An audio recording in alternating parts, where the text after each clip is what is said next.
ሰላም እንዴት ናችሁ? የምንወዳችሁ ቻናላችን ቤተሰቦች ዛሬ በዚህ ቪዲዮ ይዘንላችሁ የመጣ ነው ለኮርስ ግሎባል ትሬንድስ ከፍሬሽማን ኮርስ ማለት ነው የመጨረሻውን ፓርት ነው። ኦቨርቪው ኦፍ ፎሬን ፖሊሲ ኦፍ ኢትዮጵያ ይሰኛል።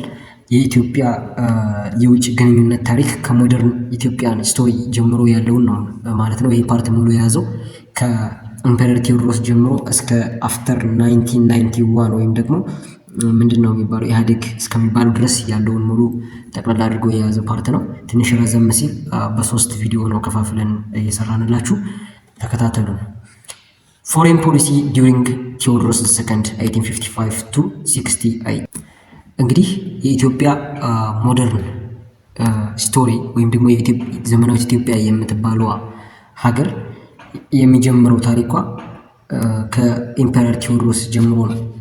እንደምታውቁት ኢምፔረር ቴዎድሮስ ዘመን መሳፍንት ወይም ደግሞ ዘ ኤራ ኦፍ ሎርድ የሚባለው ፒሪየድ እንዲያበቃ አድርጎ ሞደርን የሆነች ወይም ደግሞ ዩናይት የሆነች አንድ ኢትዮጵያን ለመፍጠር የቻለውን ያደረገ ንጉስ ነው ማለት ነው።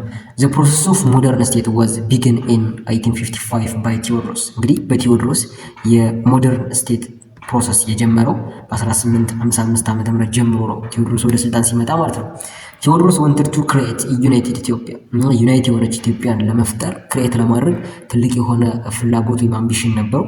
he introduced the idea of modernity and modern army ዘመናዊነትና ዘመናዊ ወታደር ወይም ደግሞ ዘመናዊ አርሚ የሚባለውን ለመገንባት ወይም ለማስተዋወቅ ሙከራ አድርጓል። throughout his reign Tewodros tried to develop a dynamic foreign policy that reached out beyond the whole region እንግዲህ ከሪሌሽንሺፑ ወይም ደግሞ በሱ ዘመነ መንግስት ዘመን ሪሌሽንሺፑ ከምስራቅ አፍሪካም ያለፈ ነበረ ወደ አውሮፓ ማለት ነው። ሂሳውት ወደ ምን ተመለከተ? the western Christian world to recognize his country and help him to modernize his country እንግዲህ ወደ ምዕራቡ ዓለም ክርስቲያን ሀገራት ላይክ አይኑም ጣለ ምን ለማድረግ ሀገሪቷን ሪኮግናይዝ ሞደርን ስቴት ብሎ ሪኮግናይዝ እንዲያደርጉለትና ሞደርን የሆነ ሂማን ፓወር ሰጥተውት የራሱን ሞደርን ሀገር ለመገንባት ይጠቅመው ዘንድ ማለት ነው። he appealed specifically to British, France and Russia as Christian nations to assist him in whatever ways possible in his fight against the Turkish, Egypt and Islam ከቱርክ ከኢስላሚክ አዘር ስቴትስ እና ከኢጂፕት ይመጣበት የነበረውን ቻሌንጅ ለመቀልበስ እርዳታ ጠየቀ ከነሱ ማለት ነው። The emperor attempted to establish his diplomatic relations to fight his immediate enemies, claiming Christianity as instruments of foreign policy እንደ ኢንስትሩመንትስ ኦፍ ፎሬን ፖሊሲ አድርጎ የተጠቀመበት ደግሞ ምን ነበረ? ሃይማኖትን ነበረ። ሃይማኖትን ስላችሁ ለምሳሌ ይሄ ክርስቲያን በመሆኔ ነው እነሱ እየወጉኝ ያሉት፣ ስለዚህ ሙስሊም ስቴቶች ናቸው እየወጉኝ ያሉት፣ ስለዚህ እናንተ ደግሞ ክርስቲያን ሀገራት ናችሁ ከጎኔ ሆኖ ራሴን እንድከላከል ልርዱኝ አይነት ነገር ማለት ነው፣ ሃይማኖትን ሽፋን በማድረግ however the emperor demand modern technology and skilled manpower British and religious missionaries እንግዲህ ይፈልግ የነበረው እሱ ዲማንዱ የነበረው ምንድነው? ቴክኖሎጂ ኤንድ ስኪልድ ማን ፓወር ነው። ለምንድን ሞደርን የሆኑ የጦር መሳሪያዎችና ሌሎች ነገሮችን ፕሮዲውስ ለማድረግ በት ብሪቲሽ ወይም ደግሞ የብሪቴን መንግስት የእንግሊዝ መንግስት ግን ያን የላከው ምንድነው? ሚሽነሪ የሃይማኖት አስፈጻሚዎችን ነው። ሃይማኖትን ለማሳመን ወደ ካቶሊክ ለመቀየር ሚሽነሪዎች ተላኩ። ዲስፓይት ሂዝ ዲማንድ ምንም እንኳን ዲማንዱ recognized as the emperors of Ethiopia and treated with respect and equal footing with British Queen, what was not reciprocated by Queen Victoria እንግዲህ ኩዊን ቪክቶሪያ ግን እሱ ከአውሮፓ ሀገራት እኩል የሆነ ስታተስ ላይ ያለች ኢትዮጵያን ክሬት ለማድረግ ፍላጎት ቢኖረው ኩዊን ቪክቶሪያ ግን ምላሿ ሌላ ነበር። በተቃራኒው ነበር የላከችው። እሱ ሞደርን ማን ፓወር ስኪልድ ማን ፓወር እንድትልክለት ቢጠይቅም የተላከለት ግን ሪሊጂየስ ሚሽነሪ ነበር። Consequently, Tewodros took disparate measures by taking hostages of several British missionaries, which was responded with the British military expedition. እንግዲህ ብሪቲሽን ለዛ ምላሽ ይሆን ዘንድ ወይም ይሄ ተግባር በጣም ስላበሳቸው ምንድን ያደረገ የተላኩትን ሪሊጂየስ ሚሽነሪዎችን ሰብስበው አሰራቸው። Tewodros troops were easily defeated and the king did not surrender but typically committed suicide. እንግዲህ ይሄንን ሁሉ አድርጎ የእንግሊዝ ጦር ከሱ ጋር ለመዋጋት ሰዎችን ለማስፈታትና ኢትዮጵያን ለመውረር መጥቶ ውጊያ በነበረበት ሰዓት የኢትዮጵያ ወታደሮች በቀላሉ መጠቃት ችለዋል። ቢኮዝ ዘመናዊ መሳሪያ እና ብዛት ያለው እንደ እንግሊዝ አይነት ወታደር አልነበረምና። ከዛ ሁላችንም እንደምናውቀው አዘባትሎፍ መቅደላ ራሱን ሱዊሳይድ አድርጓል ማለት ነው ኢምፔሪየር ቴዎድሮስ። ወደ ሁለተኛው ስንሄድ ፎሬን ፖሊሲ ዲዩሪንግ ዮሐንስ ላይክ ሂዝ ፕሬዲሴሰር እንደ ቴዎድሮስ ሁሉ ዮሐንስ ኮንሲደርድ ኢስላም አስ ኤ ትሪት ቱ ዘ ቴሪቶሪያል ኢንተግሪቲ ኦፍ ዘ ፖሊቲ ለሱ ግዛት ከፍተኛ የሆነ የስጋት ምንጭ አድርጎ ይቆጥራቸው የነበሩ ኢስላሞችን ነው ዮሐንስ ማለት ነው።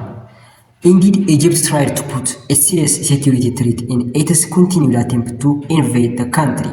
Under many experts, እንግዲህ ኢጅፕት ለመውረር ከፍተኛ የሆነ ተደጋጋሚ ሙከራ ብታደርግም እንግዲህ እንደ ብዙ under many pretexts, yet its motive was to control the source of Blue Nile. የኢጅፕት ዋና ፍላጎት ደግሞ የነበረው ብሉ ናይል ወይም ደግሞ አባይን ከምንጩ ለመቆጣጠር ስለነበረ ነው ኢትዮጵያን ትንኮሳ ታበዛበት የነበረው። This, however, were not successful as Egypt faced subsequent defeat both in 1875 and 76 at the Battle of Gundet and Gura respectively.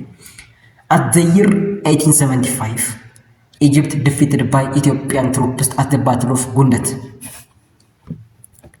ጉንደት ላይ በ1875 ዓመተ ምህረት ጉንደት እነዚህ ቦታዎች ኤሪትሪያ ውስጥ የሚገኙ ቦታዎች ናቸው። ባይዘው ጉራ ኤንድ ጉንደት ሪስፔክቲቭሊ አፍተር ኤ ይር ለበቀል መጣች። አሁን ኢጅፕት በደንብ አድርጋ በቻለችው መጠን ሚሊታሪውን ኦርጋናይዝ አድርጋ ኦን ዘ ይር 1876 at the battle of Gura ኢትዮጵያ militaries defeated the Egyptian militaries at the battle of Gura. ሁለት ተከታታይ ጦርነቶች ላይ የኢትዮጵያ ሚሊተሪ አሸነፈ። In addition to Muslim threat, the emperors saw European expansions as threat to survival of the country. ከዚህም በተጨማሪ ከግብጾች በተጨማሪ ደግሞ የአውሮፓውያን መስፋፋት እያሰጋው መጣ። The emperor died fighting with the Mahdists. እንግዲህ የሞተው መቼ ነው? ማህዲስት ጋር ሲዋጋ ምዕራብ ጎንደር ወይ መተማ ላይ ነው። The Sudan's resistance groups against British rule happened to invade Western Ethiopia because of their presumptions that Yohannes was collaborating with British. እንግዲህ መጀመሪያ ማህዲስት የሚባለው ሙቭመንት የተነሳው ለኢትዮጵያ ሳይሆን ራሱን ከእንግሊዝ ቅኝ ግዛት ነፃ ለማድረግ የተደራጀ ቡድን ነው ማህዲስት ማለት። ሱዳኖች ማህዲስትን ያቋቋሙት በእንግሊዝ ቅኝ ግዛት ስር ስለነበሩ ራሳቸውን ከዛ ነፃ ለማውጣት የተደራጀ ወይም ደግሞ በአንድ ላይ ኦርጋናይዝ ነው ያቋቋሙት የሪቢሊየን ሙቭመንት ነው ማህዲስት ሙቭመንት ማለት። በዛ ወቅት ደግሞ ዮሐንስ ብሪቲሾችን በአንድም በሌላም በሆነ ነገር አግዘው ስለነበር ብሪቲሽ ጋር ከጨረሱ በኋላ ማህዲስቶች ለበቀል ነው ወደ ኢትዮጵያ ወይም ደግሞ ወደ ዮሐንስ የመጡት። ከዛ በኋላ ዮሐንስ ኤሪትሪያ አካባቢ ወይም ደግሞ በሰሜኑ የኢትዮጵያ ክፍል በነበረበት ወቅት ኢትዮጵያን ምዕራቡን ክፍል ወይም ደግሞ መተማ አካባቢ የሱዳን ወረራ ወይም የማህዲስት ወረራ መጣ ተብለው ሰሙ ማለት ነው። በዛ ጊዜ ራሳ ላይክ ማህዲስትን ለመዋጋት ወደ ጎንደር አካባቢ ሄደው ሲዋጉ ራሳቸውን ያጡት በማህዲስት ወታደሮች ማለት ነው። ኦኬ ኔክስት ፎሬን ፖሊሲ ዲዩሪንግ ሚኒሊክ II. ሚኒሊክ was the king of Showa region before his coronation as the kings of Ethiopia. የኢትዮጵያ ንጉሠ ነገሥት ከመባሉ በፊት ሚኒሊክ የሸዋ ንጉሥ ነበር። ሁላችንም እንደምናውቀው he had expanded his sphere of influence toward the far south and east, incorporating new areas and communities peacefully or otherwise. እንግዲህ ከዛ በኋላ በፒስፉሊም በፎርስም ወደ ኢስት እና ወደ ሳውዝ ራሱን እያስፋፋ መጣ። The southward expansion policies of the king was mainly targeted to have access to seaport ዘይላ። ወደ ሳውዝ ያደርገው የነበረው መስፋፋት በዋናነት ታርጌቱ የነበረው ዘይላ ወደብን ወይም ደግሞ ዘይላ የሚባለውን ወደብ ለመቆጣጠር ነበር። Before the days of Yohannes, Italy had good diplomatic relations with Menelik with the objectives of weakening its immediate enemy in North Yohannes. በኖርዝ በኩል በኢትዮጵያ የሰሜኑ ክፍል ዮሐንስ በጣም ጠንካራ የሆነ ጣሊያንን አላንቀሳቀስ ብሎ ስለነበር ጠላቷ አድርጋ ስለቆጠረችው ዮሐንስን ለማጥቃት የጠላት ወዳጅ ነው በሚለው ዮሐንስና ምኒልክ ደግሞ በወቅቱ የስልጣን ሽኩቻ ውስጥ ስለነበሩ እርስ በርስ አይጣጣሙ ነበርና ጣሊያኖች ከምኒልክ ጋር ቆንጆ የሆነ ሪሌሽንሺፕ ፈጥረው ነበር ዮሐንስን ለማዳከም ማለት ነው።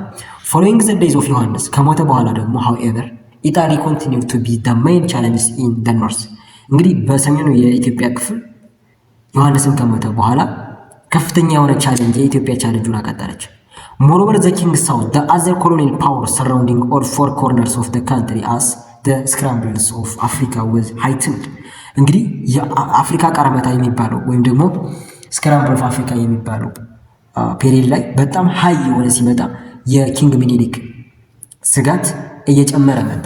እንግዲህ በዚህ ምክንያት ኢታሊ ኤክስፓንደድ towards the hinterlands of Ethiopia from its first hold of Bogos later named ኤሪትሪያ ማለት ነው and ምጽዋ ፖርት ክሮሲንግ ተከዜ ሪቨር ከዛ በኋላ በጣም ቦጎስ ወይም ደግሞ የዛሬዋ ኤሪትሪያ እና ምጽዋ ወደብ ላይ ነበሩ በፊትም ማለት ነው ዮሐንስም እያለ ግን ከዛ በኋላ ወደ ተከዜ ሪቨር ድረስ ተከዜ ሪቨር ማለት በጣም ቅርብ ነው ለኖርዝ ኢትዮጵያ ክፍል በጣም ቅርብ ነው መሃል ኢትዮጵያ ስለሆነ ወደዛ ገቡ ማለት ነው።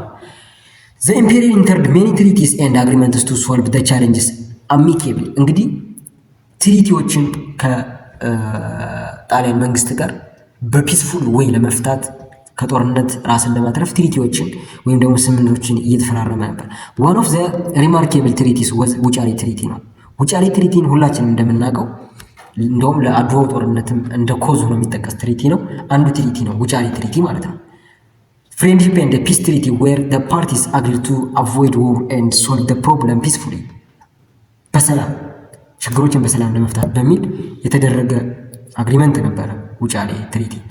on the other hand the emperor was preparing himself by accumulated military ammunitions to defend the aggressions from any sides of colonial powers like British, France, of course Italy ከጣሊያንም ከብሪቴንም ከፈረንሳይም ሊመጣ የሚችልን ጥቃት ለመከላከል የጦር መሳሪያዎችን በመሰብሰብ ራሱን እያዘጋጀ ነበር ኢምፔሪየር ሚኒሊክ ማለት ነው። ይህንን ውጫሌ ትሪቲን ቢፈራረምም እንኳን however the imperial's diplomatic endeavor with Italy failed to result in peace due to Italy's misrepresentations of the controversial article 17 of the ውጫሌ ትሪቲ እንግዲህ በውጫሌ ትሪቲ ላይ አርቲክል 17 በጣም አወዛጋቢ ሆነ። በአማርኛ ሲተረጎምና በጣሊያን ቋንቋ ሲተረጎም የተጻፈው ነገር የተለያየ ሆነ ማለት ነው።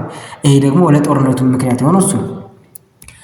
The treaty was signed between Menelik and Pedro Antonelli in 1889. In amharic version of the treaty, the governments of Ethiopia can use the governments of Italy to have business relationship with other Ethiopian governments. በአማርኛ ሲተረጎም የኢትዮጵያ መንግስት ከሌላ የአውሮፓ መንግስታት ጋር ለሚያደርገው የቢዝነስ ሪሌሽንሺፕ እንደ ኦፕሽን ነው ከፈለገ ነው ማንን መጠቀም ይችላል ጣሊያንን መጠቀም ይችላል ይላል። ኦፕሽን ነው ይሄኛው። በጣሊያን ቨርዥን ሲተረጎም ደግሞ ወደ ጣሊያንኛ ቋንቋ ሲተረጎም ደግሞ stated that Ethiopia was obligated to conduct all its foreign relations through Italian authorities, which then led to the abrogations of the Wuchale Treaty by Ethiopian in 1893. በዚህ ምክንያት ይሄኛው ደግሞ የሚለው የጣሊያኑ ትርጉም ማለት ነው የኢትዮጵያ መንግስት ለሚያደርገው ማንኛውም የዓለም ሀገራት ሪሌሽንሺፕ ማንኛውም ሪሌሽንሺፕ በጣሊያን ፈቃድ ብቻ ነው ማድረግ የሚችለው። ይሄ ምንን ቀጥታ ያሳያል?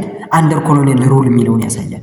የቀኝ ተገዥ ናት ኢትዮጵያ ለጣሊያን ቢኮዝ ያለ ጣሊያን ፈቃድ ምንም ነገር ሌላ ጋር ሪሌሽን መፍጠር አትችልም። ይህ ማለት ኢንዲፔንደንት አይደለችም ማለት ነው። ዲፔንደንት ኢን ኢጣሊ ናት እያለ ነው።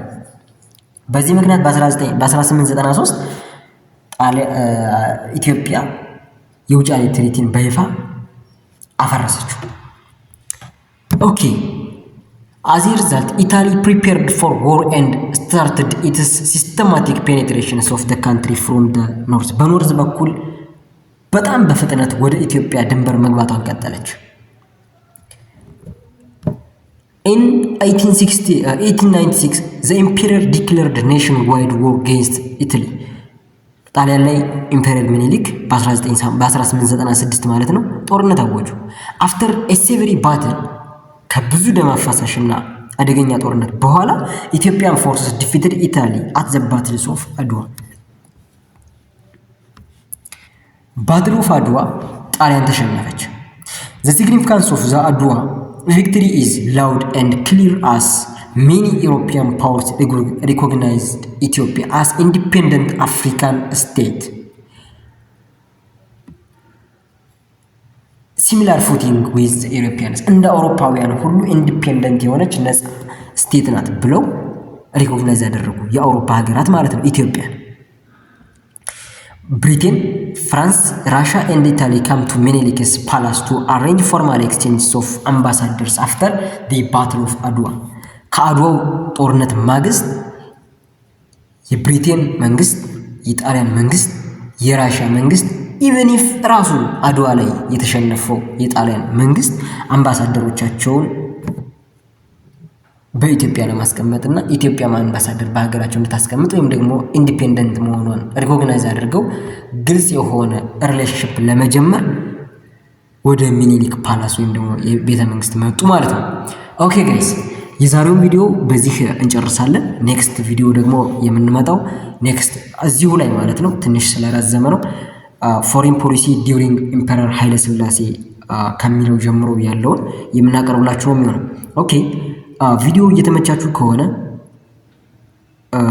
እና ላይክ ሳታደርጉ ላይክ ምንድነው ሰብስክራይብ ሳታደርጉ እያያችሁ ያላችሁ ልጆች ካላችሁ ኔክስት ቪዲዮ ሌላ ቪዲዮ እንዲደርሳችሁ ከፈለጋችሁና ይጠቅመናል ብላችሁ ካሰባችሁ ማለት ነው ሰብስክራይብ ማድረግ ትችላላችሁ። ደወል ምልክቷን መጫን ትችላላችሁ።